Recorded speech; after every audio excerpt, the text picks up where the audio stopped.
Joining us to take a closer look at the security situation in that region is Director West Africa for the Ford Foundation, Innocent Chukwuma.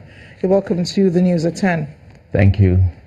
Well, as we listened to, as we heard in Olumide's report, there have been cases of collateral damage. But before that, who should give us an independent evaluation of what has happened in Damboa? We've heard different reports. The locals have their own side of the story, and so does the military. It is indeed an unfortunate situation. In the Northeast situation, independently verifiable information about what is going on is difficult to come by because the military remains the main source of information through their statements. And the military is not and has not always been forthcoming with generous information about what is going on. So in this particular case, one has to call what has always been called an independent investigation.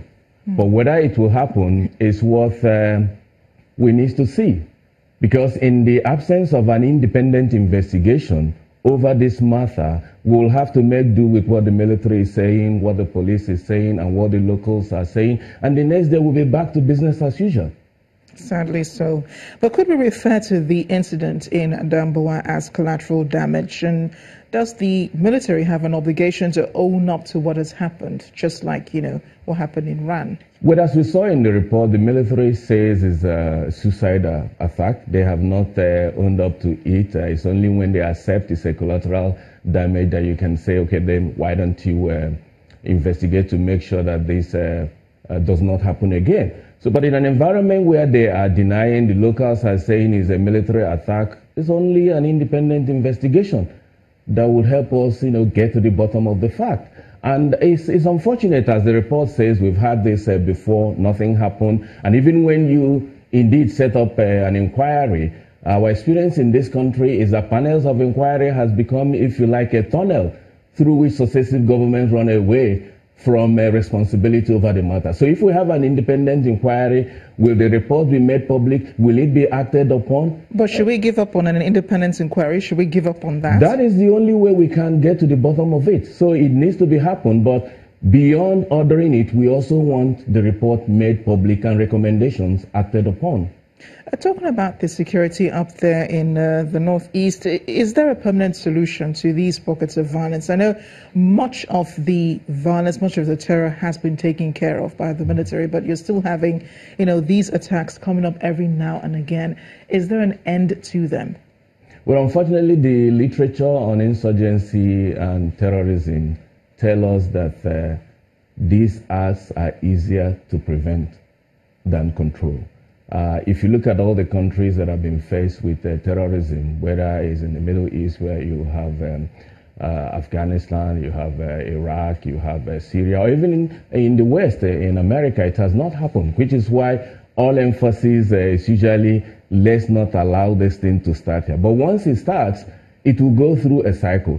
Yes, the military, especially under this regime, has done a lot in degrading insurgency and terrorist attack. They no longer have territories. But the question is, the territories that were retrieved from the insurgents, have we established permanent security presence to make sure that they do not retake them? Have we returned the IDPs, or have we made the environment secure enough for them to return? Have we rebuilt their livelihoods? Have their economies returned? These are things that you need on the ground for people to go back. And in the absence of people going back and retaking their territory and resuming their normal life, it's only a matter of time before insurgents and terrorists take over again or even engage in the kind of sporadic attacks that we saw yesterday. I perfectly agree with you with all these issues, you're raising up. But we've also observed that there are fewer, in fact, there have been no attacks in the Federal Capital Territory, Abuja. That used to be a hotspot too a few years ago.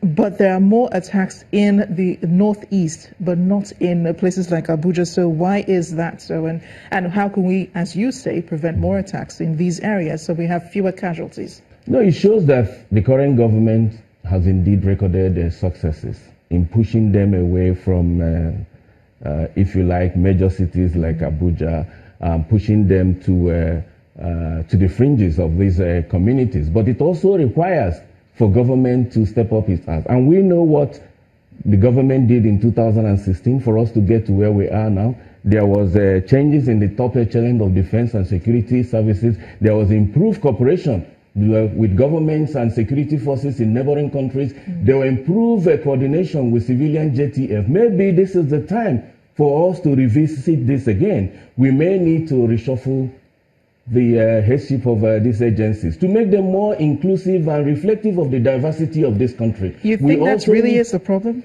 Well, you know, we've had the current crop of people over the past 3 years. And if you read public media, people talking about the issue, they're saying, why can't we reshuffle these, the higher echelon of the security services and make them more inclusive? Because everybody is saying that they need to reflect the diversity of the country. And we've seen the kind of statements that come out whenever we have this attack. So I think the president in particular needs to do what he did in 2016. Look at these issues again. These people who are there, do we need to rejig them? Do we need to give them new mandate? Or is it that, you know, when he came in, he ordered them to move the anti-Boko Haram command headquarters to move from Abuja to Maiduguri? Do we need to do the same thing again? But important thing is that the government need to reassure the people that they are on top of it, as they indeed did in 2016. And I'm sure everyone really is looking for that assurance. Thank you so much, Mr. Chukwuma, for joining us on the News at 10. Thanks a lot.